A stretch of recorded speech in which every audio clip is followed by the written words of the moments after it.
আগের পার্টে দেখেছি আমরা বাগনান থেকে উলুবেড়ের জন্য ট্রেনে উঠেছিলাম। ট্রেনে ভালো মতো ভিড় থাকার জন্য ভিডিও করতে পারিনি, কিন্তু উলুবেড় স্টেশন নেবে তোমাদের দেখানোর জন্য ব্লগ করা শুরু করলাম। ভালোই উলুবেড় স্টেশনে ভিড় হয়েছে দেখতে পাচ্ছি। আর এই সোজা রাস্তা চলে গেলেও যাওয়া যাবে, আমরা এদিক থেকে মানে বাঁ দিক থেকে আমরা ধরবো উলুবেড়ের কালীবাড়ি টোটো, ঠিক আছে। এখানে ভালো মতনই দোকানপত্র আছে। এই যে এইটা হচ্ছে উলুবেড় স্টেশন, চলো যাওয়া যাক। এখন টোটোগুলো ভালোই নিল 30 টাকা করে, মানে আমরা দুজন গেছিলাম তাই জন্য 15 করে 30 নিয়েছে। আমার একটু কথা আটকে যাচ্ছে কারণ নতুন করছি তো ব্লগ, তাই এরকম হচ্ছে হবে। এই দেখো উলুবেড়ের কালীবাড়ি চলে এসেছি। এদিকটা মানে ডান দিকটা হচ্ছে রাসমেলার সব পুতুল যেই সব সাজানো থাকে সেগুলো হয় যে এই জায়গাটায়। ভালো সাজিয়েছে বেশ, আর মাঝখানটা বাইক পার্কিংয়ে করার জায়গা করেছে, আর খুব সুন্দর লাগছে। কিন্তু আমি আগে এসেছি উলুবেড়ের কালীবাড়িতে, কিন্তু এরকম ভালো লাগেনি। এটা হচ্ছে সেই মন্দির, মা কালীর মন্দিরটা পুরো সাদা পাথরের তৈরি, বেশ ভালো লাগে দেখতে। আর অন্য টাইমে আসা হয় না, এবার এখানে আসা হলো, বেশ ভালোই লাগছে। একটু পুজো দিয়ে আসি, এসেছি তখন একটুখানি পুজো দিয়ে দেওয়াটা লাগে। আর সিংহকে কাঁচের খাঁচা আটকে রেখেছে, ভালো এটা বেশ। আর দেখে নাও যে ঠাকুরটা দেখে নাও, কালী ঠাকুরটা। ভিড় কম থাকার জন্য খুব তাড়াতাড়ি পুজোটা দেওয়া হয়ে গেছে আমাদের। আর এবারে যাব রাসমেলা, যেখানে পুতুলগুলো রাখা হচ্ছে কৃষ্ণ ঠাকুরের, সেখানে যাব। তার আগে দেখে না কি সুন্দর লাগে উলুবেড়ের কালীবাড়ি। যারা আসনি অবশ্যই যেও, বেশ ভালো।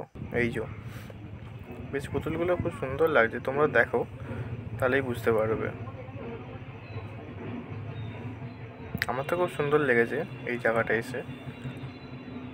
সামনে ঠাকুর মন্দির, তারপর রাসমেলার এত সুন্দর পুতুলের তৈরি করেছে ঠাকুরের কাহিনিগুলোকে, বেশ ভালোই লাগছে।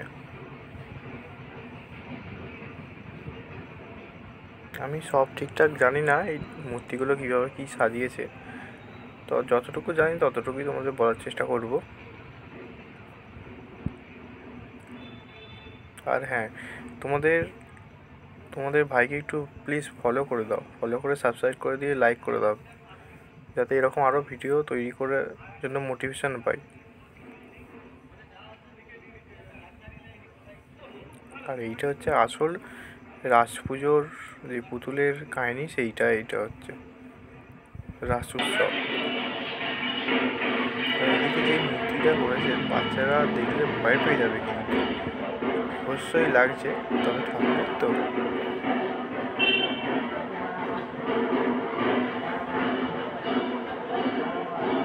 কালী ঠাকুরের করেছে, এখানে কৃষ্ণ ঠাকুরের সব নানা রকমের ছোটবেলার কাহিনী পুতুলের সাথে উঠে তুলেছে।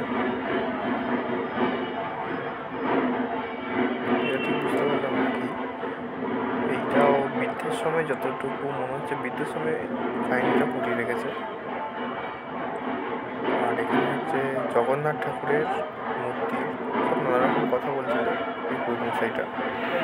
এটা নাগরদোলা তো নিশ্চয়ই তোমরা সবাই উঠেছো। আমার তবে ভয় লাগে নাগরদোলা উঠতে, সত্যি কথা বলতে। এইটা আমি বুঝতে পারলাম না কি এটা, যাই হোক সুন্দর সাজিয়েছে। কিন্তু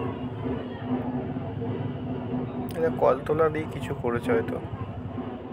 আর হ্যাঁ, আরেকটা জিনিস, আমার সবার থেকে প্রিয় বাইক, এটা হচ্ছে কাওয়াসাকি নিনজা ZX6 আর যতটা সম্ভব। আমি পরে কাছ থেকে দেখে এসেছি যেহেতু, তাও এখানে দেখে খুব ভালোই লাগলো বাইকটা দেখে। এবার চলো নদীর দিকে, মানে ঘাটের দিকে, কালীবাড়ি ঘাটের দিকে। আমার বেশ ফেভারিট জায়গা ওইটা। যখন জোয়ার আসে বেশ ভালোই লাগে, আরো জোয়ার ভাটা যখন আমি ভিডিও করছি বলে ওরা দিন মুখ চাপা দিয়ে মোটামুটি দুপুরবেলা যেহেতু, তাও মোটামুটি ভালোই হয়েছে। কত খাবারের মেলা হয়ে গেছে।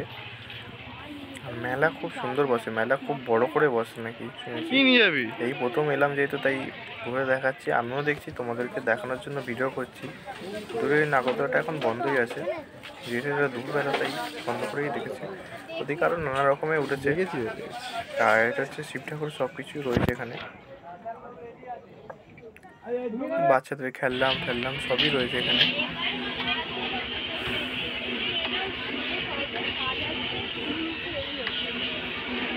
তোমাদের কীরকম লাগছে এই ঘুরে দেখানোর ভিডিওটা তোমরা প্লিজ কমেন্টে বলবে। শুধু নানা রকম খেললাম জিনিস বুঝেছে। চলো আজকের মতো এইটুকুনি কি এই মেলার ব্লগটা, বাড়ির রাস্তার দিকে যাওয়া যাক।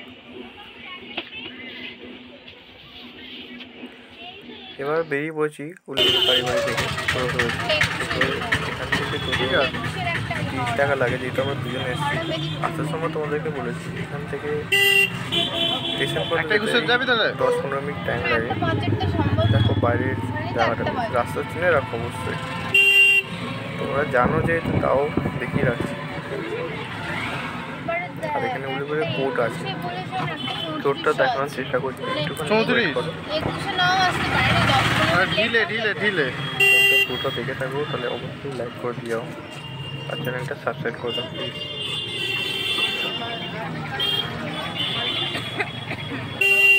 এটাই সেই উল্লুপুরে কোর্টটা, তো দেখে না। এই যে এইটা হচ্ছে উল্লুপুরে কোর্ট, বেশ ভালোই এখানে ভিড় হয়েছে। কোর্ট বা আদালত যে কোনো একটা বললেই হবে, আদালতে বললেই চলো। এবার চলো উল্লুপুরের স্টেশনের দিকে যাওয়া যাক।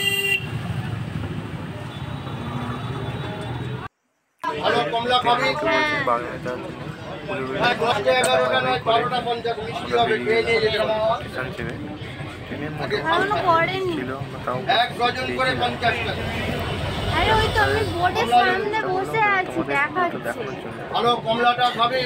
বাইরে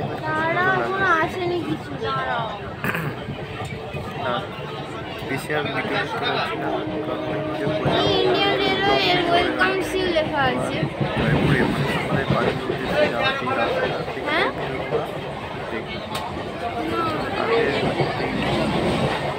এবার জয়পুরের রাস্তাটা দেখে নাও।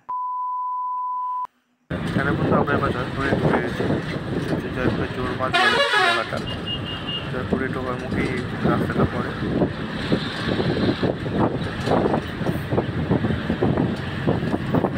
সুন্দর চালিয়েছে, এবারে 39 মিনিট লাগে, সেখানে 1 ঘন্টা টাইম করছে। কীরকম ভালো চালিয়েছে বলতে চাইছি, স্লো চালিয়েছে গাড়িটা, সে জোরেই টানছে, মোটামুটি জোরে টানছে। আজকের মতো একটু পরের ব্লগ দেখার জন্য চ্যানেলটাকে সাবস্ক্রাইব করে পাশে থাকবে।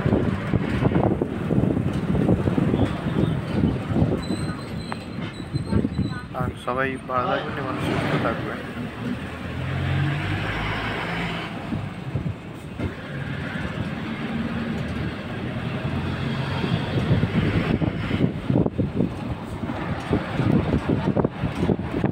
এর মতো এইটুকু ভালো লাগে সেটা বলে দেবেন, না লাগলেও অবশ্যই কমেন্টে বলবেন, মানে চেঞ্জ করতে সেটা বলবেন।